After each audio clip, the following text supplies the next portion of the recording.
Hi friends, इस particular video में हम स्वदेशी मूवमेंट को डिस्कस करेंगे और साथ साथ ये भी हम डिस्कस करेंगे कि क्यों स्वदेशी मूवमेंट शुरू हुआ था। पार्टीशन ऑफ बंगाल के बारे में डिस्कस करेंगे और ये भी हम जानेंगे कि पार्टीशन ऑफ बंगाल का मेजर रीज़न क्या था।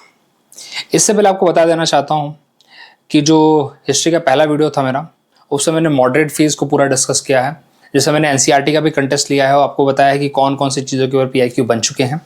फिर सेकंड वीडियो मैंने आपको बताया था जिसमें लिटन की हमने पॉलिसी डिस्कस की थी कि कौन कौन सी ऐसे मेजर पॉलिसीज थी लिटन की जो इंडियंस के लिए बहुत ज़्यादा घातक थी, और मैंने रिपन के बारे में भी बताया था आपको।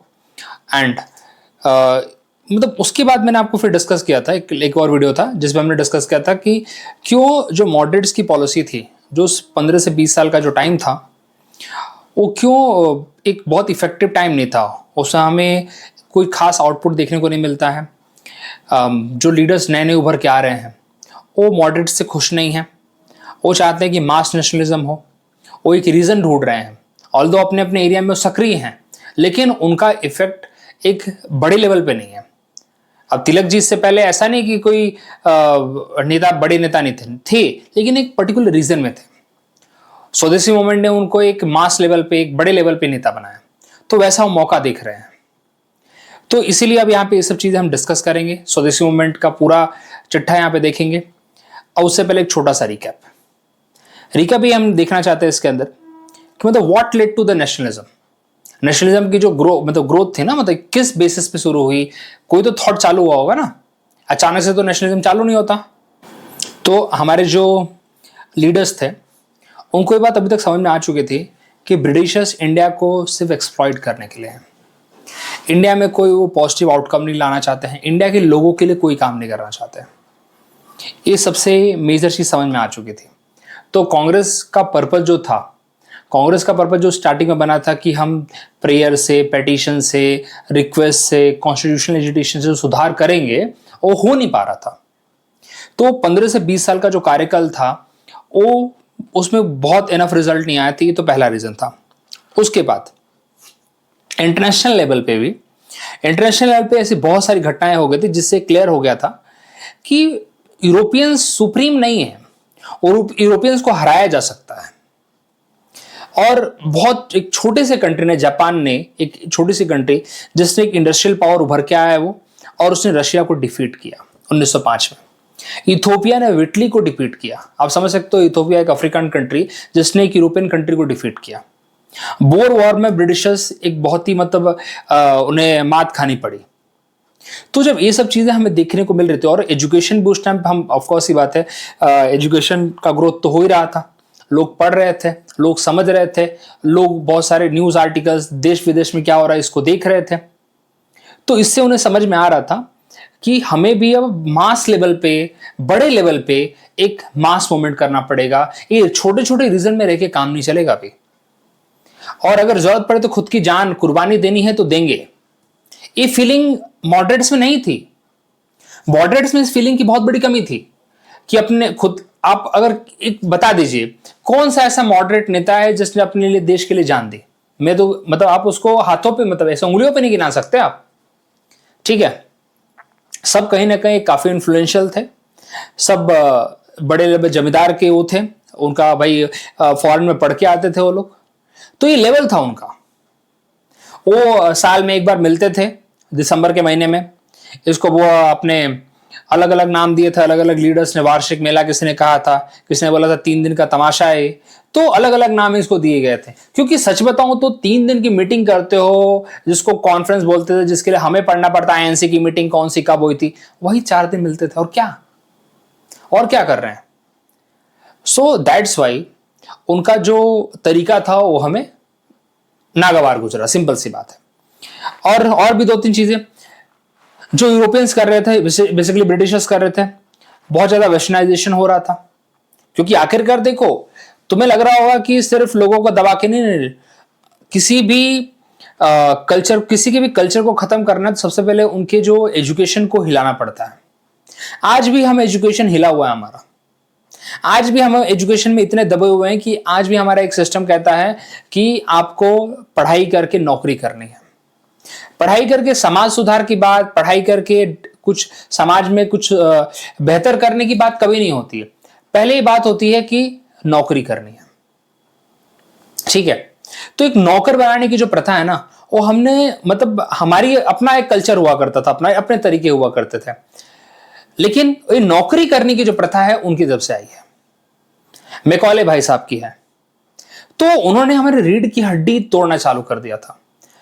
जो वेस्टर्न सुपीरियोरिटी है वो दिखाना चालू कर दिया था किताबों में। हमारे बच्चे जो छोटे छोटे 5वीं 6वीं में पढ़ने जा रहे हैं, उनको बोला जाएगा कि भाई हमने आपको सिविलाइज किया, तो उस बच्चे को क्या पता यार, उस बच्चे को क्या पता, वो घर में अपने माँ बाप की आगे इज्जत नहीं करेगा, उनको तुच्छ समझेगा वो।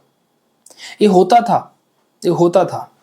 अगर आपको थोड़ा सा ना थोड़ा इस सब चीजों पर और जानना है तो एक डॉक्यूमेंट्री आपको सजेस्ट करूंगा मैं। परचम एक ओटीटी प्लेटफॉर्म है परचम, उसमें आपको शाप करके एक पार्ट 1 और पार्ट 2 करके शाप, आप उसको देखिए।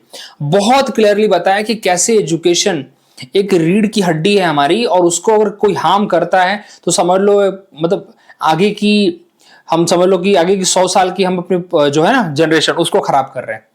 आप देख रहे हो ना उस पर्टिकुलर एजुकेशन सिस्टम में, आज मैंने भुगता, आप भी भुगत रहे हो, क्या पता। So we are part of that system. और उसके बाद हमें ये देखने को मिलता है कि कर्जन की कुछ रिएक्शनरीज पॉलिसीज थी, मतलब यूनिवर्सिटीज के ऊपर गवर्नमेंट का कंट्रोल लाना, इंडियन यूनिवर्सिटीज के ऊपर, ऑफिशियल सीक्रेट एक्ट जिसके थ्रू प्रेस को कंट्रोल किया जाना, कलकत्ता कॉर्पोरेशन एक्ट जिसके थ्रू यहाँ पे इंडियंस को, मतलब इंडियंस को कम कर देना, इंडियंस की क्वांटिटी कम कर देना वहां पे कलकत्ता कॉर्पोरेशन काउंसिल में। और फिर आखिरी तो आप पता है ये partition of Bengal. Partition of Bengal तो एंड था, मतलब पार्टीशन ऑफ बंगाल तो एंड था, उसका तो कर्जन खुद चला गया, वो तो पता ही था। तो ये सब चीजें हमें देखने को मिलती है। और जो न्यू थॉट आ रहा था, जो न्यू लीडरशिप आ रही थी, जो न्यू एक्सट्रीमिस्ट आइडियोलॉजी आ रही थी, वो क्या बोल रही थी? वो सीधी बात बोल रही थी कि फॉरेनर्स को फेंको यहां से उठा के। वो सीधी बात बोल रही थी कि हमें लोगों पे भरोसा है, लोगों का साथ चाहिए हमें। उनका पर्पस था स्वराज, उनका था direct political action, self sacrifice, बोले ना तक जान देना पड़े तो देंगे, ये उनके थॉट प्रोसेस थे। वो प्यार वाले नहीं थे। इसीलिए हम ये सब चीजें निकल के आएंगी जब हम बात करेंगे इसके ऊपर, स्वदेशी मूवमेंट, मतलब अभी जो पार्टीशन ऑफ बंगाल से पहले ये सब, क्योंकि ये माहौल बन रहा था पूरा। आपको लग रहा हो कि ये माहौल तो सिर्फ स्वदेशी मूवमेंट जैसे पार्टीशन ऑफ बंगाल अनाउंस हुआ ये सब चालू हुआ, नहीं नहीं, इससे पहले से माहौल बन रहा था। 1902 में ऑलरेडी अनुशीलन समिति बन चुकी थी, महाराष्ट्र में मित्र मेला बन चुका था, महाराष्ट्र के अंदर तिलक हमारे बहुत एक्टिव थे। ऐसा नहीं था कि ये सब काम नहीं चल रहा था, चल रहा था, बस एक बड़ा मौका चाहिए था उन्हें। और बड़ा मौका यहां पे आएगा, आपको देखने को मिलता है पार्टीशन ऑफ बंगाल। ठीक है, तो चलिए आपको ये सब रिकैप करा दिया मैंने। अब बात करते हैं भाई क्या किस तरीके से प्रोसेस चल रहा था। उससे पहले आपको बता देना चाहता हूं क्लासेस स्टार्ट हो चुकी हैं। अगर आप इंटरेस्टेड हैं ज्वाइन करने के लिए तो you can contact me on the given number. आप इस पे इजीली आप आराम से कांटेक्ट कर सकते हैं। आप किसी भी मेथड से, अगर मुझे टेलीग्राम पे भी अगर मैसेज करते हैं तो भी कोई प्रॉब्लम नहीं है। आप अगर आप इंटरेस्टेड हैं तो बाकी फीस बहुत ही नॉमिनल है। और जैसे आपको यहां पे पढ़ाता हूं मैं along with PYQ, same process वहां पे भी रहेगा विथ मोर डिटेल, और वहां पे आपको स्पेशल अटेंशन मिलेगा। तो ये सब चीजें हैं। आपको वहां पे रिकॉर्डेड लेक्चर्स मिलेंगे, वीकली आपका मॉक टेस्ट होगा, साथ ही साथ आपके ऊपर अटेंशन दिया जाएगा। सबसे बड़ी बात तो ये है, आप कभी भी पर्सनली कनेक्ट कर सकते हैं। तो इतना जब आपको मैं प्रोवाइड करना चाहता हूं तो मैं चाहूंगा कि आप कनेक्ट करिए मेरे साथ, बाकी आपकी मर्जी। चलिए अब यहां पे बात करते हैं पार्टीशन ऑफ बंगाल से। शुरुआत यहीं से करते हैं। क्यों पार्टीशन ऑफ बंगाल पे जोर दिया गया, क्यों ब्रिटिशर्स चाहते थे कि पार्टीशन ऑफ बंगाल किया जाए? इसके एक एडमिनिस्ट्रेटिव रीजन है और एक रियल रीजन है, सिंपल सी बात। तो कभी कभी तो एक क्वेश्चन यहां पे भी आ जाता है कि पार्टीशन ऑफ बंगाल इफेक्ट कब आया, इफेक्ट में कब आया? तो 16 अक्टूबर को आया था, 16 अक्टूबर 1905 को it came into effect. Okay, एक कभी कभी डेट पूछ लेते हैं, ठीक है। तो 16 अक्टूबर को मतलब पार्टीशन ऑफ बंगाल किया गया था, ठीक है। अब रीजन आपसे पूछा जाएगा, ऑल तो अनाउंस तो पहले ही कर दिया उन्होंने, दिसंबर में ही कर दिया कि अनाउंस होने वाला है। तो जब होने वाला है तो क्यों होने वाला है, अब रीजन समझिए। रीजन ये दिया गया कि बंगाल अपने आप में इतना बड़ा है कि उसको एडमिनिस्ट्रेट करना बहुत डिफिकल्ट हो रहा है। ये तो रीजन दिया गया था सरकार की तरफ से, लेकिन रियल रीजन इंडियंस जानते थे। अगर आप देखोगे तो ईस्टर्न बंगाल और असम वाला जो मेजर रीजन है उसमें मुस्लिम समुदाय रहता है, ज्यादा करके मुस्लिम समुदाय वहां पे ज्यादा रहता है, मुस्लिम की संख्या ज्यादा है। अगर आप वेस्टर्न बंगाल, बिहार, उड़ीसा वाला क्षेत्र देखोगे तो उसके अंदर हिंदू पॉपुलेशन ज्यादा थी। तो एक तरह से हिंदू मुस्लिम की एकता को तोड़ना था, साथ ही साथ बंगाल एक कोर था रिवॉल्यूशनरीज का, उसको तोड़ने की बात यहां पे हो रही थी। तो विभाग लोगों के अंदर कूट पैदा करना, ये सबसे बड़ी इसकी नींव रखी गई पार्टीशन ऑफ बंगाल से, और हमारे लोगों के बीच में धर्म के आधार पे। यही है डिवाइड एंड रूल की पॉलिसी जो पार्टीशन ऑफ बंगाल में हमें दिखती है क्लियर कट। तो इसको कितने हिस्सों में बांटा गया ये देख लो यहां पे भाई। यहां पे भाई जो वेस्टर्न बंगाल था, मतलब जो आज भी हमारा वही है, ठीक है, जिसके अंदर बिहार, उड़ीसा और वेस्टर्न बंगाल ऐड किए गए, और ईस्टर्न बंगाल और असम को अलग किया गया, और इसकी कैपिटल ईस्टर्न बंगाल और असम जो कंबाइंड, जिसको ईस्टर्न बंगाल बोला गया, उसको ढाका दिया गया, और बंगाल का कलकत्ता दिया गया, जो आज भी कलकत्ता ही है। ठीक है, ऑफिशियल रीजन क्या दिया इन्होंने, देखो उन्होंने रीजन दिया कि 78 मिलियन पॉपुलेशन यहां पे है, about 25% of British India population यहीं पे रह रही है, और उसको एक पर्टिकुलर जगह से एडमिनिस्ट्रेट करना काफी ज्यादा डिफिकल्ट हो रहा, और साथ ही साथ यहां पे असम की डेवलपमेंट नहीं हो पा रही है। फोकस यहां पे करेंगे कि हम डेवलपमेंट के ऊपर काम करेंगे, जो 1 रुपए का उन्होंने कुछ नहीं किया, वो तो छोड़ ही दो। लेकिन ये ऑफिशियल रीजन है, खुद आपको देख के लग जाएगा। लेकिन रियल क्या है, डिवाइड एंड रूल। बंगाल एक नर्व सिस्टम रहा है हमेशा से। आप अनुशीलन समिति वहां पे शुरुआत, बहुत बड़े बड़े नेता वहां से देखोगे निकल के आए हैं। तो ये ब्रिटिशर्स को पता था।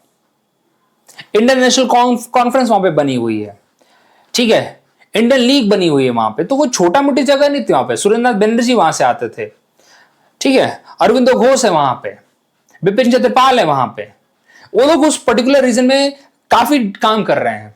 लेकिन वही बात है कि 2 हिस्से में जब तोड़ दिया जाएगा और मुस्लिम्स को अपीज कर लिया जाएगा, तो कहीं ना कहीं क्या होगा, आधी पॉपुलेशन को हमने कंट्रोल में कर लिया, फुट पैदा कर दी हमने। यही यहां पे आइडियोलॉजी थी, और किया उन्होंने यही। देखो लैंग्वेज बेस्ड डिवीजन किया उन्होंने। कैसे? Bengalis were reduced to the minority. Bengal proper would have 17 million Bengalis and 37 million Hindi and Odia speaker. तो जो वेस्ट बंगाल बना उसके अंदर अब देख रहे हो बंगालीज अपने आप में माइनॉरिटीज में आ गए, और हिंदी और उड़िया मतलब एक तरह से कहने का मतलब है कि वही है, एक तरह से आप टुकड़े टुकड़े कर रहे हो हमें। Okay, western Bengal Hindu majority है और ईस्टर्न बंगाल मुस्लिम मेजॉरिटी है, ठीक है। तो ये मेजर रीजन था यहाँ पे रिलीजन बेस्ड और लैंग्वेज बेस्ड डिवीजन करना था। लैंग्वेज बेस्ड तो भी छोड़ दो यार, मेजर रिलीजन बेस्ड था यहाँ पे। इस पर्पस है बंगाल का डिवीजन के, आप वैसे जानते होंगे, लेकिन बस मेरा पर्पस था बताने का आपको। ओके, कौन था भैया? हमारे कर्जन साहब थे। हमारे क्या मतलब, ठीक है, उसने भाई देखो हमेशा से उनकी पॉलिसी रही थी कि मुस्लिम्स को अपीज करिए।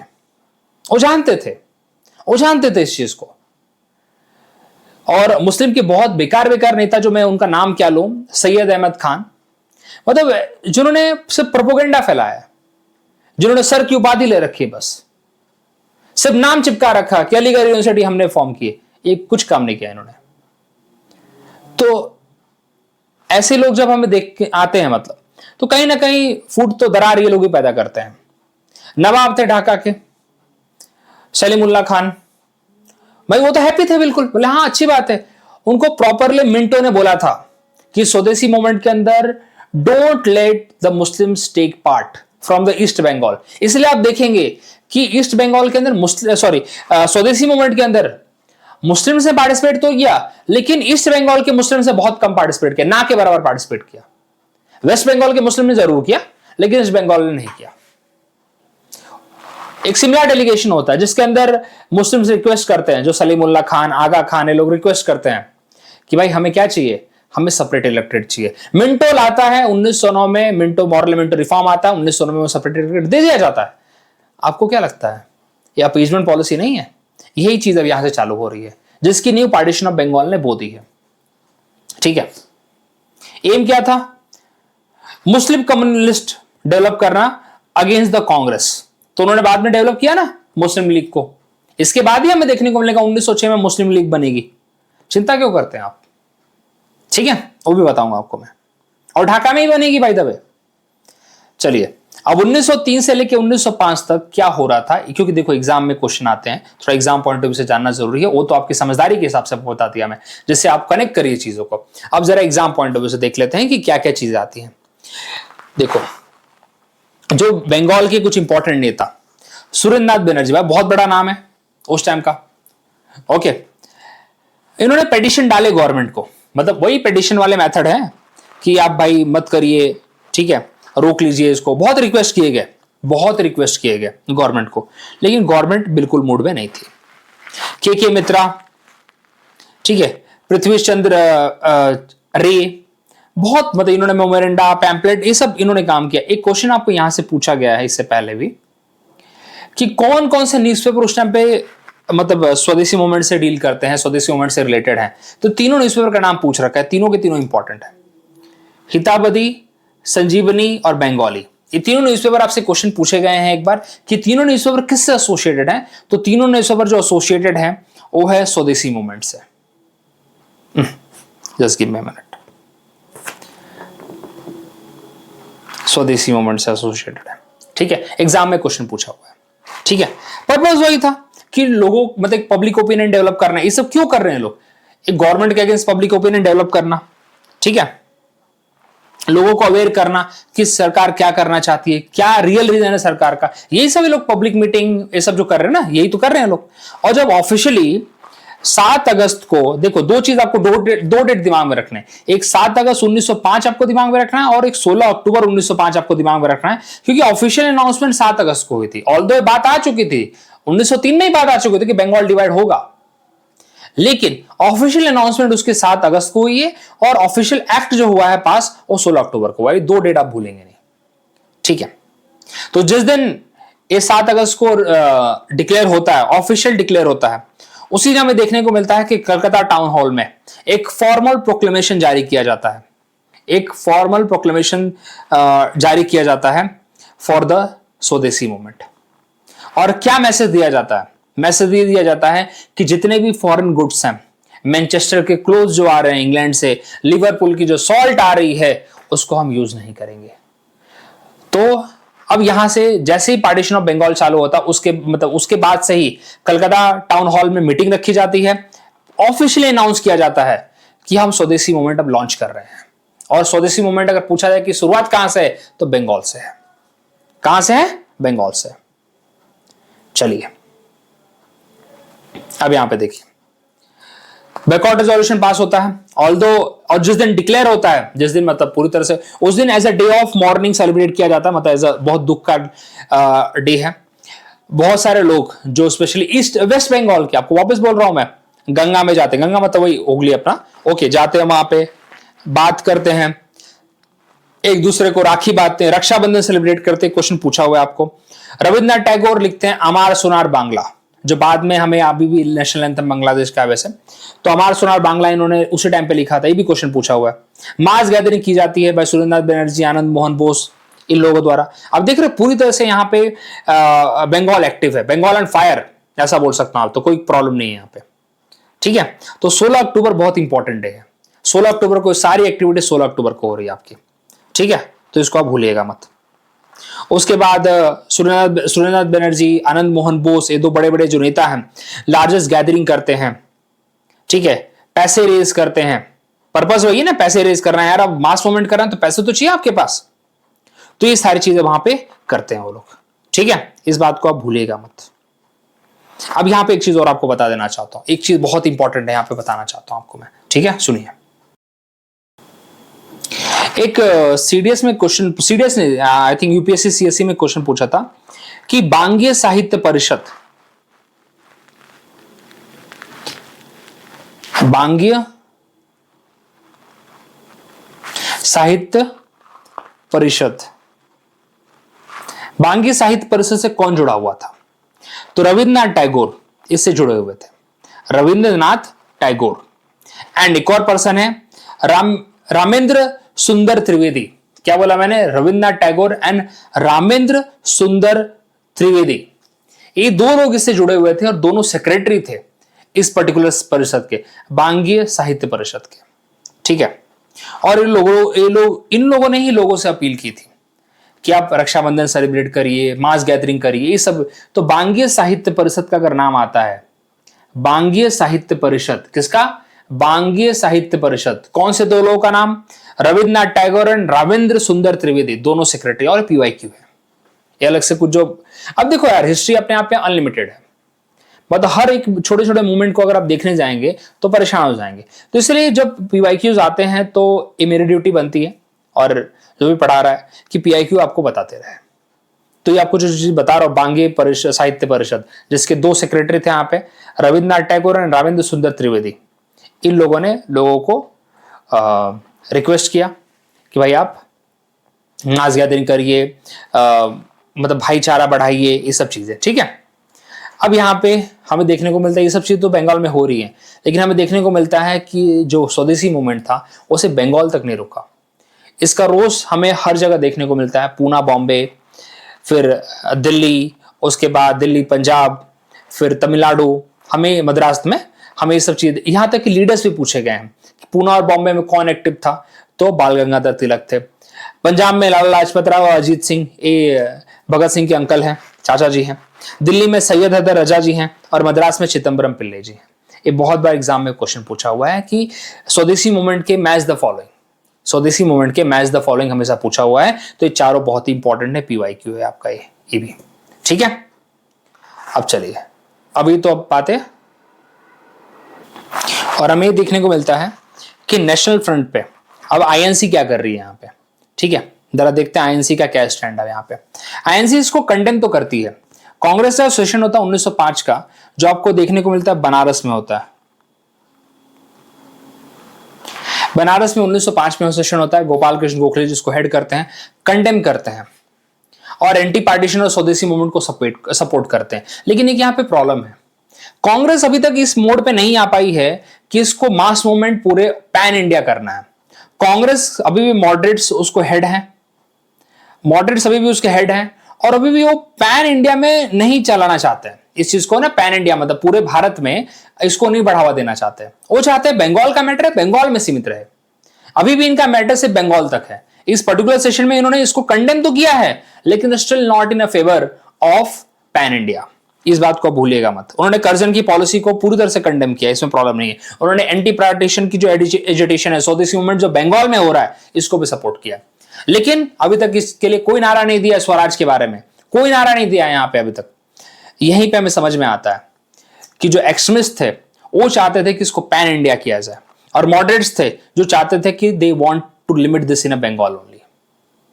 और वो चाहते थे हमारे मॉडरेट्स की रिफॉर्म आएगा, कॉन्स्टिट्यूशनल रिफॉर्म आएगा 1909 में, हम सुधार देखेंगे उसके अंदर कुछ। लेकिन हमारे एक्सट्रीमिस्ट क्या चाहते थे, नहीं भैया ये बहुत सही मौका है, ये बहुत सही मौका है। चुपचाप से तुम बोले ना कि जब आयरन जब हॉट है तभी हथौड़ा मारना चाहिए, यही वो मौका है। और ये बोल रहे हैं कि भाई हमें बाकी कंट्री से सीखना चाहिए।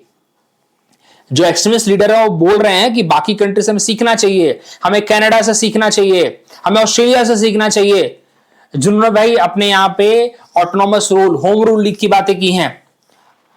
कहां आप अभी भी अटके पड़े हैं? और वो भी एक टाइम पे ब्रिटिश के अंडर ही थे, मतलब अभी भी उस टाइम पे भी थे, लेकिन उन्होंने होम रूल की डिमांड करके ले लिया था। वहां पे सेल्फ गवर्नमेंट उन्होंने स्थापित कर दिया था कनाडा में, ऑस्ट्रेलिया में। लेकिन हम अभी भी पूरी तरह से, तो ये जो एक्सट्रीमिस्ट चाहते थे, और यहीं पे कहीं ना कहीं टकरार बननी चालू होती है, यहीं पे कहीं ना कहीं टकरार बननी यहां पे चालू होती है, ठीक है। अब बाकी तो अब इसके ऊपर हम देखो, आपको एक चीज और बताता हूं, यहां पे उस पर भी आऊंगा मैं। बाकी तो ये तो है। अब यहां पे देखने को मिलता है कि एक्सट्रीमिस्ट लीडरशिप कैसे काम करती है, क्या तरीका था उनका, और क्यों उन्होंने अब टेक ओवर किया यहां पे। क्योंकि 1905 में उन्होंने दिख गया, गोखले भाई साहब लीडर थे मतलब कांग्रेस के, उन्होंने सिर्फ वही बोला जो मतलब उनकी कैपेसिटी में था। उन्होंने बिल्कुल अभी भी रेडी नहीं थे कि इसको पैन इंडिया किया जाए, लेकिन एक्सट्रीमिस्ट ने बोला भाई हम ऐसा तो चलने नहीं देंगे, ये वाली टेक्निक अब वर्क नहीं करेगी। तो उन लोगों ने यहाँ पे क्या किया, उन्होंने बोला कि भाई अब हम they took this in the control. और उन्होंने देखो, the earlier moderate led movement failed to yield any concrete result. Tactics of both Bengal government deepened bitterness among the nationalist and atrocity. अब देखो गवर्नमेंट ने क्या करना चालू किया था, atrocities on the students, ban on the public singing of Vande Mataram. Question यहां पे पूछा गया है कि वंदे मातरम को मतलब वंदे मातरम को एज ए नेशनल सॉन्ग, मतलब वंदे मातरम को एज ए पूरे मास मूवमेंट का सॉन्ग कब बनाया गया था, तो स्वदेशी मूवमेंट में ही बनाया गया था। ये भी क्वेश्चन है पीवाईक्यू यहाँ पे। जहां जहां पीवाईक्यू लिख रहा हूं, भले मैं आपको कुछ क्वेश्चन करा ना पाऊं, लेकिन जो बता रहा हूं तो इंपॉर्टेंट है, उसको मानिए। गवर्नमेंट ने क्या किया, पब्लिक मीटिंग पे रोक लगा दिया, वही है, बड़े बड़े लीडर को आप डिपोर्ट कर रहे हैं, क्लैश लोगों के बीच में और पुलिस के बीच में हो रहा है, ये सब चीजें तो हो ही रही थी, ये सब चीजें तो वहां पे हो ही रही थी। और उसके बाद एक बड़ी चीज निकल के आती है 1906 में, 1906 का कलकत्ता सेशन हमें देखने को मिलता है। ये बहुत इंपॉर्टेंट है, वेरी वेरी इंपॉर्टेंट, जिसको हेड करते हैं दादा भाई नौरोजी जी। वैसे तो एक्सट्रीमिस्ट चाहते थे कि इसको हेड करे तिलक जी, और मॉडरेट्स तो बिल्कुल चाहते थे कोई मॉडरेट लीडर कर ले, लेकिन फिर मॉडरेट्स ने भाई, और था कि तिलक का नाम दिया गया था, तिलक रेडी थे, लेकिन जब मॉडरेट्स ने दादा भाई नौरोजी का नाम पुट कर दिया तो तिलक ने उनको वापस ले लिया, तिलक ने अपना नाम वापस ले लिया, क्योंकि तिलक उनको रिस्पेक्ट करते थे। कुछ होते हैं ना नेता जिनकी आप रिस्पेक्ट करते हो दिल से, तो तिलक दादा भाई नौरोजी की बहुत ज्यादा रिस्पेक्ट करते थे। उन्होंने क्या बोलना था कि भाई दादा भाई नौरोजी अगर खड़े हो गए तो फिर तो मैं उनको मान लेता हूं कि मेरे नेता है वो। ऐसी बात है यहाँ पे। ये बात ऐसी है कि कोहली और सचिन की, अगर सचिन अगर कोहली के सामने आ जाए तो कोहली बोलेंगे भैया आप ही हो, मैं क्या, मतलब, तो ये बात वैसी है। तो इसलिए मॉडरेट्स ने थोड़ी चाल चली और उन्होंने बोला कि यार हम दादा भाई नौरोजी जी का नाम पुटअप करते हैं और अपने आप पे वापस ले लेंगे। वही हुआ अभी यहाँ पे। तो यहाँ पे बेसिकली क्या चीज निकल के, पैसिव रेजिस्टेंस पहली बार यूज हुआ। पैसिव रेजिस्टेंस वैसे बताऊं आपको दिया किसने था, ये दिया था अरविंदो घोष ने, ये दिया था अरविंदो घोष ने। ठीक है, अब यहां पे स्वदेशी एंड बायकॉट के फॉर्म ले चुका है। अब क्या बोला जा रहा है भैया, गवर्नमेंट स्कूल एंड कॉलेजेस को बायकॉट करिए, गवर्नमेंट जॉब्स एंड कोर्ट को बायकॉट करिए, लेजिस्लेटिव काउंसिल और म्युनिसिपैलिटीज को बायकॉट करिए, गवर्नमेंट के जो टाइटल्स आपको दे रखे हैं सरकार ने, राजा साहब, सर का, पता नहीं दुनिया भर का जो टाइटल आपके पास पड़ा है ना, वो सब आप त्यागिए। ठीक है, तो यहां पे इन सब चीजों की बात होगी, स्वदेशी एंड बायकॉट। और जब ये सब चीजें हो रही हैं तो इसका मतलब आपको इंडियनाइजेशन भी तो करना पड़ेगा। आप सिर्फ बड़ी बड़ी बातें करके थोड़ी चला सकते हो, तो इसका मतलब आपको अब सेटअप करना पड़ेगा अपने खुद के ऑर्गेनाइजेशंस। तो यहां पे हमें देखने को मिलेगा कि इंडियन ऑर्गेनाइजेशन सेटअप होंगे। ठीक है, नेशनल एजुकेशन काउंसिल अब बनेगा यहां पे, ये सब चीजें। अरविंदो घोष क्या बोलते हैं, political freedom is a life birth of nation. ये लाइन बहुत फेमस है और एग्जाम में पूछी हुई है। Political freedom is a life birth of nation कब बोला था, अरविंदो घोष ने बोला था, और स्वदेशी मूवमेंट में। वैसे वो एक ही मास मूवमेंट में एक्टिव भी हैं, तो आप दिमाग में रखेंगे। ठीक है, अब पूरी तरह से एजेंडा कैसे बनता है, अब नया फॉर्म जो स्ट्रगल होगा, अब देखो, अब यहां पे डिसाइड होगा ना स्वदेशी एंड बायकॉट अब होगा, तो अब आगे कैसे मूव फॉरवर्ड करेंगे ये लोग। अभी फॉरेन गुड्स को बायकॉट करेंगे, पब्लिक मीटिंग होगी हर जगह पे, समितियां बनाई गई थी। समिति मतलब वॉलंटियर्स, ग्रुप ऑफ वॉलंटियर्स जो लोगों की सहायता करेंगे, लोगों को अवेयर करेंगे अलग अलग जगह पे। हर जितने भी ग्रुप्स हो, जैसे बंगाल में अश्विनी कुमार दत्ता ने बनाई थी, ठीक है, बरिसाल में। तो चलिए जरा ये भी देख लेते हैं। देखो, फॉरेन क्लोथ को बायकॉट किया जाएगा। ठीक है, फॉरेन गुड्स को, जो भी हो, सॉल्ट हो, शुगर हो, सब बाइक, बहुत बेसिक है, आपको इतना समझ में आना चाहिए, इसमें ज्यादा एम्फेसिस नहीं देना चाहता मैं। पब्लिक मीटिंग होगी, ये बहुत important, it's very very important. स्वदेश बांधो समिति किसने बनाई थी, अश्विनी कुमार दत्ता ने। स्वदेशी संगम किसने बनाई थी, चिदम्बरम पिल्लई ने एंड सुब्रमण्यम शिवा एंड इन लोगों ने बनाई थी तिरुनेलवेली में। ये बहुत इंपॉर्टेंट है, एग्जाम में पूछा हुआ। ठीक है, वॉलंटियर कोर काम क्या था इनका, लोगों को अवेयर करना, ठीक है, लोगों की सहायता करना, ये सब इनका काम था यहाँ पे समितिस का। ठीक है, ग्रुप ऑफ वॉलंटियर्स थे। So this was the purpose. ठीक है, लोगों को ट्रेनिंग देना, तो इनके पर्पस बहुत क्लियर थे। The purpose was like moral training to the members, social work famine के टाइम पे करेंगे ये लोग, क्या बोलते हैं, स्कूल चलाएंगे, स्वदेशी क्राफ्ट और क्या बोलते हैं, ट्रेनिंग प्रोवाइड करेंगे, जैसे कि जिससे लोग अपने आप ही काम वाम सीख सके, ये सब ये लोग करेंगे। भाई तुम लोग इतना सब बायकॉट कर दिया तो खुद का भी तो कुछ चाहिए ना, तो समिति क्या करेंगे, समिति ये सब चीजों में ट्रेनिंग देंगे, जिससे इस मास मूवमेंट को और बढ़ाया जा सके। पर्पस ये है यहाँ पे। ठीक है, ये यहाँ पे रहेगा। ये तो हो गया मान लिया हमने। अब यहां पे एक हमारे खतरनाक लीडर निकल के आते हैं, तिलक साहब।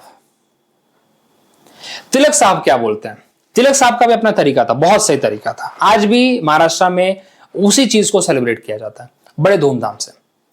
उन्होंने मास गैदरिंग के लिए अलग तरीका निकाला। उन्होंने बोला कि जो गणपति फेस्टिवल है वो सेलिब्रेट किया जाएगा बड़े लेवल पे। छत्रपति शिवाजी महाराज का जन्म क्या बोलते हैं दिवस हम सेलिब्रेट करेंगे। तो ये उन्होंने प्रोपेगेंडा बताया, एक तरीका यूज किया। एक क्वेश्चन पूछा हुआ है वैसे, ये उन्होंने क्वेश्चन पूछा हुआ है एग्जाम में, ये किसने शुरू किया था? तो तिलक जी ने शुरू किया था, महाराष्ट्र में चालू किया था। साथ में जो बंगाल के अंदर जो फोक थिएटर्स थे, उन्होंने अपना एक स्वदेशी का प्रोपेगेंडा चालू किया। उन्होंने स्वदेशी का प्रोपेगेंडा मतलब कहने का मतलब है कि ट्रेडिशनल फोक के थ्रू थिएटर ड्रामा, मतलब लोगों को अवेयर करने के लिए, आप समझ रहे हो, सब फोक डांस फोक थिएटर ये सब चीजें उन्होंने चालू किया, ठीक है, बंगाल के अंदर। तो ये भी एक तरीका था, ये भी एक तरीका था लोगों को जागरूक करने का। और सबसे बड़ी बात, आत्मशक्ति मतलब सेल्फ रिलायंस। सेल्फ रिलायंस में आप क्या करोगे? आप एक तरह से इकोनॉमिक रीजनरेशन करोगे विलेज का, ठीक है, लोगों के अंदर एक confidence, social and economic generation, national dignity, honour, इनकी बातें करोगे। आप एक कोशिश करोगे कि कास्ट रिप्रेशन को रोका जाए, अर्ली मैरिजेज, डाउरी, अल्कोहल, ठीक है, ये सब चीजों को एक तरह से हटाया जाए। ये बहुत बड़ी बड़ी बातें हो रही हैं, आज से 100 साल 200 150 साल पहले की बातें कर रहा हूं मैं, ठीक है, ये उस टाइम पे बातें हो रही हैं, ये वो चाहते थे। ये था हमारा आत्मशक्ति, एग्जाम में पूछा हुआ है, अगेन इट्स अ पीवाईक्यू। ये सब स्वदेशी मूवमेंट के टाइम पे चल रहा है। अब यहां पे हमें देखने को मिलता है कि एजुकेशन के लिए क्या क्या हुआ। ये यहां पे तो it's a very very important PYQ. Bengal national college बनता है, क्योंकि तुमने बोला ना कि तुम बॉयकॉट कर रहे हो नेशनल, क्या बोलते हैं, इनके ब्रिटिशर्स के एजुकेशन को, तो तुम्हें खुद को तो कुछ बनाना पड़ेगा। तो बंगाल नेशनल कॉलेज बनता है with principal as Aurobindo Ghosh. National council of education बनाया जाता है। इसके ऊपर क्वेश्चन पूछा जा चुका है, इसके ऊपर क्वेश्चन पूछा जा चुका है, ठीक है। यहां पे टैगोर साहब अपना शांति, मतलब ये जो बना था, ये टैगोर साहब का जो शांति निकेतन था उसके बेसिस पे बना था। ये बात भी आपको बता देना चाहता हूं मैं, ठीक है। चलिए, और बहुत सारे यहाँ पे नेशनल स्कूल बनते हैं बंगाल में, बिहार में, ठीक है। बहुत सारे यहाँ पे लीडर्स आपको देखने को मिलेंगे। सतीश चंद्र मुखर्जी आपको देखने को मिलेंगे, जिनका बहुत इंपॉर्टेंट रोल था नेशनल एजुकेशन में। सतीश चंद्र मुखर्जी, नाम लिख लीजिए उनका, कहीं पे एग्जाम में इनका नाम भी पूछा हुआ, सतीश चंद्र मुखर्जी, इनका नाम बहुत इंपॉर्टेंट है, भूलेगा मत, ठीक है। तो ये चीजें हमें देखने को मिलती है। चलिए आगे बढ़ते हैं। अब यहां पे सबसे इंपॉर्टेंट, इसके ऊपर तो दुनिया भर का क्वेश्चन पूछा हुआ। अब तुमने एजुकेशन के ऊपर काम कर रहे हो तो काम भी तो देखो, वर्कर्स को काम कौन दोगे? तुमने तो सब कुछ बैकआउट करा दिया। तो यहाँ पे बहुत क्वेश्चन, स्वदेशी स्टीम नेविगेशन कंपनी कौन सेटअप करता है? चिदम्बरम पिल्लई जी सेटअप करते हैं। कहां पे करते हैं? मद्रास में करते हैं। इसके ऊपर क्वेश्चन पूछा जा चुका है, ठीक है। चलिए, तो ये PYQ again, it's again a PYQ. बहुत सारे ऐसे छोटे छोटे फैक्ट्रीज सेटअप की जाती हैं जिसके थ्रू लोगों को काम दिया जा सके, ठीक है। तो इसको बिल्कुल भूलेगा मत अब, ठीक है। चलिए आगे बढ़ते हैं। यहां पे एक दो और इंडस्ट्री के नाम लिख लो जो बहुत इंपॉर्टेंट है। Bengal chemical factory, Bengal chemical factory. Bengal chemical factory किसने सेटअप किया था? बंगाल केमिकल फैक्ट्री सेटअप किया था प्रफुल्ला चंद्र रे ने। पी रे लिख सकते हो इनके लिए, प्रफुल्ला चंद्र रे 1892 में। पहले ही इन्होंने सेटअप कर दिया था, और बहुत सारे इनके तरीके थे, ठीक है। और बाद में और भी बहुत सारी छोटी मोटी फैक्ट्रीज बंगाल में सेटअप की जा गई थी, ठीक है। एक रविन्द्रनाथ टैगोर जी की फैमिली थी जिन्होंने मेला वेला चालू कर रखा था बहुत पहले से ही, जिससे कि जो लोकल हैंडीक्राफ्ट थे उसको प्रमोट किया जा सके, ठीक है। एक नाम था रविन्द्रनाथ टैगोर स्वदेशी भंडार, रविन्द्रनाथ टैगोर स्वदेशी भंडार, जो पहले से चला आ रहा था, ठीक है। तो उनका परिवार छोटा मोटा नहीं था, उनके परिवार ने सब चालू कर रखा था, जिससे कि जो लोकल ये लोग हैं ना अपने, उनको बढ़ावा मिल सके हैंडीक्राफ्ट को। अब लोगों ने यहाँ पे ये सब तो था ही, लोगों ने कविताएं भी लिखी, बहुत इंपॉर्टेंट है, एग्जाम में पूछा हुआ है। सुब्रमण्यम भारती जी का, सुब्रमण्यम भारती जी ने एक तमिल में एक वो लिखा, काव्य लिखा, सुदेश गीतम, सुदेश गीतम। ये भी क्वेश्चन पूछा हुआ है, कब लिखा था, किसके रेफरेंस में लिखा था? स्वदेशी मूवमेंट के रेफरेंस में लिखा था सुब्रमण्यम भारती, सुदेश गीतम। और यहाँ पे फेमस क्वेश्चन आजकल बहुत न्यूज में चल रहा है, न्यूज मतलब न्यूज में नहीं चल रहा, बहुत बार यूपीएससी में पूछा जा चुका है। देसर कथा, देशर कथा, देसर कथा किसने लिखा था भैया? पॉल। इसका नाम था भैया सखाराम गणेश देवस्कर। क्वेश्चन पूछा हुआ है, सखाराम गणेश देवस्कर, मराठी थे लेकिन जाके जो उस टाइम पे बिहार में बसे हुए थे इनकी फैमिली, ठीक है। ठीक है, तो इस चीज को आप भूलेगा मत। ये क्वेश्चन एक पूछा हुआ था कि जिस देशर कथा में जो सखाराम गणेश देवस्कर ने जो नेशन का वर्णन किया है, एक पर्टिकुलर नेशन का मतलब एक पर्टिकुलर नेशन शब्द का वर्णन किया है, तो उस नेशन शब्द में वो क्या बोलना चाहता है, सिर्फ बंगाल के एरिया की बात कर रहा है या फिर पूरे पैन इंडिया की बात कर रहा हो। तो वहां पे पूरे पैन इंडिया की बात कर रहे थे अपने देशर कथा के अंदर। सखाराम गणेश देवस्कर, ये PYQ है। ठीक है, चलिए। और बंगाल केमिकल फैक्ट्री भूलिएगा मत। And Swadeshi steam navigation company V Chidambaram Pillai ji ने चालू किया था। ठीक है, चलिए अब यहाँ पे देखेंगे। यहाँ पे अमर सोनार बांग्ला तो आपको बता ही चुका हूँ। सुब्रमण्यम भारती स्वदेश गीतम तमिलनाडु के अंदर। बाकी तो अब यहाँ पे इसके ऊपर भी क्वेश्चन पूछूंगा, आर्ट एंड कल्चर में क्या चल रहा है। तो अवनिंद्रनाथ टैगोर, आपको बताओ क्लास 10th के अगर एनसीईआरटी पढ़ेंगे तो भारत माता की पेंटिंग इन्हीं के द्वारा ही बनाई हुई वहां पे रखी हुई है। इनके द्वारा जो बनाई है ना वही वहां पे रखी हुई है। ठीक है, तो इन्होंने जो विक्टोरियन मेथोडोलॉजी थी इंडियन आर्ट में उसको ब्रेक किया। इन्होंने बोला कि क्यों भाई ये विक्टोरियन मेथोडोलॉजी क्यों यहाँ पे चलेगी, क्यों ना हम अजंता मुगल राजपूत पेंटिंग को प्रमोट करें। तो इन्होंने यहाँ पे एक सेटअप किया, मतलब नंदलाल बोस के साथ इन्होंने Indian society of oriental art setup किया। ठीक है, Indian society of oriental art, और नंदलाल बोस आई थिंक उसके फर्स्ट रेसिपेंट भी रहे हैं। ठीक है, नंदलाल बोस। तो अवनिंद्रनाथ टैगोर और नंदलाल बोस का नाम भूलिएगा मत। अगेन एक इंपॉर्टेंट चीज है, थोड़ा जो नाम है वो यार पढ़ने पड़ेंगे, अब क्या करें। ठीक है, PYQ में करा दूंगा, चिंता मत करिए वैसे। तो ये सब चीजें हमें देखने को मिलती है जो उस टाइम पे हो रही थी, whether it's education, whether it's art and craft, whether it's awareness, public gathering, सब जगह पे अपना काम हो रहा था। ठीक है, चलिए। साइंस में आपको बता ही दिया मैंने, प्रफुल्ला चंद्र रे, जगदीश चंद्र बसु। ठीक है, इन लोगों ने भी अपना रिसर्च, अभी देखिए आपको प्रफुल्ला चंद्र रे का आपको बताया ना मैंने, जो फैक्ट्री बंगाल केमिकल फैक्ट्री, तो इससे समझ सकते हैं आप कि किस लेवल पे लोग काम कर रहे थे। ठीक है, चलिए।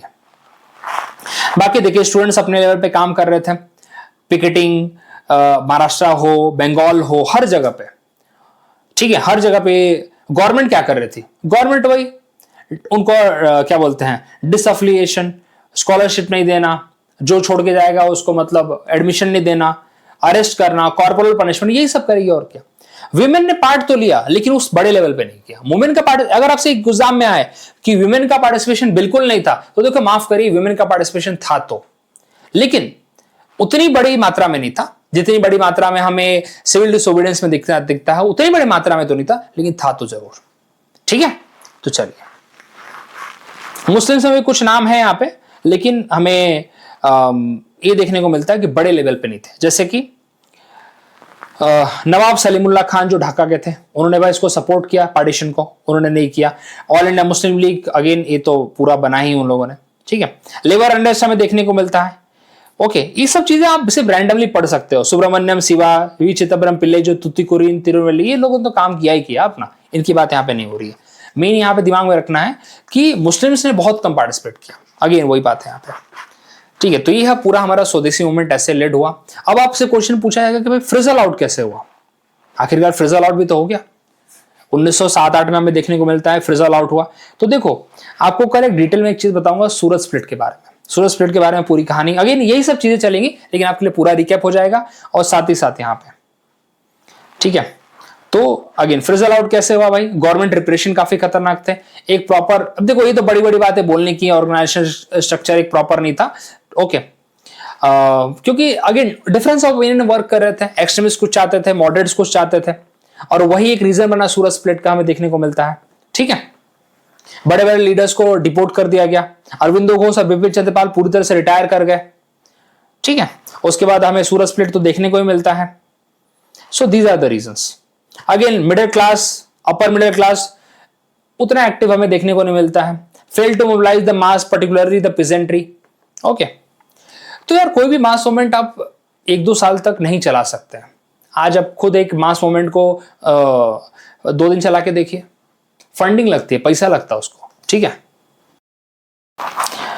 कुछ चीजें ना किताब में लिखना बहुत आसान लगता है कि प्रॉपर स्ट्रक्चर नहीं था, लेकिन यार सही बताऊं इस चीज में पैसा लगता है, इट रिक्वायर फंड। तो उस टाइम पे क्या बोलते utmost of their level they have tried, but कहीं ना कहीं कुछ चीजें थ्योरेटिकल रह गई, कहीं ना कहीं जो उनका मैसेज था क्लियर कट नहीं पहुंच पाया। Okay, non cooperation and passive resistance की बातें हो तो रही थी, लेकिन उस पर्टिकुलर लेवल पे, क्योंकि देखो एक आम जनता उस लेवल पे नहीं सपोर्ट कर पाएगी, क्योंकि आम जनता को भी यहाँ पे अपनी जिंदगी चलानी है। इस बात को भूल नहीं सकते, मतलब इस बात को झुटला नहीं सकते आप, ठीक है। सो बट ये था कि एक अपने आप में टर्निंग पॉइंट था, एक इमेज क्रिएट हो गई थी कि भाई ऐसा मूवमेंट अब करने की जरूरत है, ये मूवमेंट हमें एक बेटर रिजल्ट दे सकते हैं, ये तो था, एक अवेयरनेस आ गई थी, ठीक है। तो चलिए अब यहाँ पे VIQ करते हैं, बिकॉज ऑलरेडी काफी चीजें हम यहाँ पे समझ चुके हैं। Which among the following event happened earliest? स्वदेशी मूवमेंट कब हुआ? 1906 में हुआ, ठीक है, 1905-6 बोल सकते हैं। पार्टीशन ऑफ बंगाल 1905 में हुआ। सूरत स्प्लिट कब होता है? 1907 में होता है। फाउंडेशन कब होता है मुस्लिम लीग का? 1906 में होता है। सबसे पहले तो 16 अक्टूबर को यही होता है ना, ठीक है। स्वदेशी मूवमेंट उसके बाद चालू होगा ना। The Swadeshi movement and the boycott of foreign goods were started as a reaction of which of the following event? Partition of Bengal, बिल्कुल। साइमन कमीशन तो 1928 में आया था यार, जलियांवाला बाग मैसेकर तो रॉलेट एक्ट की वजह से हुआ था, ठीक है। और देखो ये तो दोनों रिलेटेड ही हैं, तो this is the right answer. The term Atmashakti आया था ना, आत्मशक्ति आया था कि नहीं आया था? आत्मशक्ति वॉज यूज ड्यूरिंग स्वदेशी मूवमेंट टू मीन, इसका मतलब क्या था? आत्मशक्ति का मतलब economic independence, economic self reliance. आपको बताया था मैंने, आत्मशक्ति भूलिएगा मत, बहुत इंपॉर्टेंट टर्म है आत्मशक्ति का, ठीक है। क्योंकि आत्मशक्ति यूज हुआ है, इसमें उन्होंने बोला भाई कि हमें इकोनॉमिक रीजनरेशन करना है विलेजेस का, इकोनॉमिक। और इकोनॉमिक रीजनरेशन कैसे होगा? जब भाई लोग ये जो फालतू के मैटर से बाहर निकलेंगे, ठीक है, लोग ये जो दारू वारू पीना छोड़ेंगे, काम करना चालू करेंगे, तब होगा सब, ठीक है। That is called Atmashakti. Consider the following statement regarding the Swadeshi movement. It involve boycott of foreign goods, definitely आपने देखा ही। उन्होंने बोला भाई कि लिवरपूल की सॉल्ट बैन करेंगे, मैनचेस्टर की क्लोथ नहीं चाहिए हमें, ये सब तो देखा ना हमने। It only confined to Bengal, देखो यार बंगाल में कन्फाइंड तो नहीं था, जब तिलक जी इन्वॉल्व हो गए, जब हमारे लाला लाजपत राय जी इन्वॉल्व हो गए पंजाब में, तो कैसे सिर्फ, हाउ इज इट पॉसिबल कि सिर्फ वो बंगाल में कन्फाइंड था? It promoted a national education, बिल्कुल नेशनल एजुकेशन तो प्रमोट किया ना। बंगाल जो नेशनल कॉलेज बना था उसके प्रिंसिपल थे अरविंदो घोष, तो फर्स्ट एंड सेकंड तो सही है, थर्ड गलत है यहाँ पे, ठीक है। Who among the following set up the swadeshi steel navigation company to challenge the British monopoly? क्या नाम था भैया? चिदम्बरम पिल्लाई जी, चिदम्बरम पिल्लाई जी ने किया था ना। चलिए, तो slogan Swaraj is my birthright, ये तो आपको क्लास 8 की एनसीईआरटी में मिल जाएगा। स्वदेशी मूवमेंट के टाइम पर तिलक जी ने इसको बोला था। चलिए अगला क्वेश्चन। स्वदेशी मूवमेंट में It contributed to the revival of the indigenous artisan craft and industry, बिल्कुल सही बात है। National Council of Education was established as a part of स्वदेशी मूवमेंट, बिल्कुल सही बात है। दोनों सही यहाँ पे, हमने देखा ही दोनों हुए थे। देखो ये तो आपको ऑलरेडी आपको पता है। The Swadeshi movement was started against which event? पूरी जनता जानती है, पार्टीशन ऑफ बंगाल। चलिए, Who was following not associated with the Swadeshi movement? Rabindranath Tagore थे। सैयद अहमद खान कहाँ थे? सैयद अहमद खान का नाम सुना आपने? कहीं नहीं सुना। चलिए, Which among the following statement about the स्वदेशी movement is not correct? It emerged as a reaction to the partition of Bengal, ये तो सही बात है। Boycott of foreign good was one of the main feature, बिल्कुल सही बात है। It aimed at the revival of ancient Indian culture only, देखो only तो नहीं बोल सकते सिर्फ, so that's why this is the wrong answer, false। बाकी तो इंडिजिनियस इंडस्ट्री तो बनी ही यहाँ पे, ठीक है, तो इन सब को प्रमोट यहाँ पे करने को मिला, ठीक है। चलिए आगे बढ़ते हैं। बिहार पीसीएस ने, वो देखो वी चिदम्बरम पिल्ले का तो नाम, स्टील नेविगेशन कंपनी, ठीक है। चलिए वी चिदम्बरम पिल्ले। बाकी the partition of Bengal made by Lord Curzon in 1905, कब तक था भैया? 1911 तक था, जब तक इसको एन्यूल नहीं किया गया। किसने एन्यूल किया? किंग जॉर्ज 5 ने। कल आपको पूरा डिटेल समझा दूंगा मैं, ठीक है। कल हमारा टारगेट रहेगा सूरत स्प्लिट का और एन्यूलमेंट ऑफ द 10। चलिए ठीक है। Who among the following was not associated with the Swadeshi movement? Ashwini Kumar Dutta, अरे थे ना भैया बरिसाल के अंदर, ठीक है, कैसे नहीं थे, समिति बनाई थी इन्होंने। तो स्वदेश बांधो समिति किसकी है? इन्हीं की है ना। चलिए, लाला हरदयाल यहाँ पे नहीं है। लाला हरदयाल वैसे आप देखोगे तो लाला हरदयाल का रोल इससे है, अपने गदर मूवमेंट से, ठीक है। चलिए, वंदे मातरम वाज फर्स्ट संग इन विच सेशन? तो 1896 के कलकत्ता सेशन में सयानी जी उसके वो थे, सयानी जो सेकंड मुस्लिम प्रेसिडेंट थे, उन्होंने इसको हेड किया था, ठीक है। तो swadeshi movement was a reaction to which of the following, यार पूरी जनता अभी तक जान चाहिए, पार्टीशन ऑफ बंगाल। तो ऐसे एक दो क्वेश्चन आपको और मिल जाएंगे, just go through it and hopefully आपको समझ में आया होगा। इसी तरह से आपको स्वदेशी मूवमेंट के बाद आपको मैं जितने भी की पॉइंट थे उसको जरा हाईलाइट करके रखिए, अगले में रिकैप करेंगे पूरे को, और जितने भी की पॉइंट रहेंगे उसका पूरा रिकैप रहेगा। फिर हम कल पढ़ेंगे सूरत स्प्लिट, एंड उसके बाद हम पढ़ेंगे एनुलमेंट ऑफ द दिस अपना पार्टीशन ऑफ बंगाल। ये पूरा हम खत्म करेंगे और फिर देखेंगे कि कौन कौन सी और रिवॉल्यूशनरी एक्टिविटीज थी।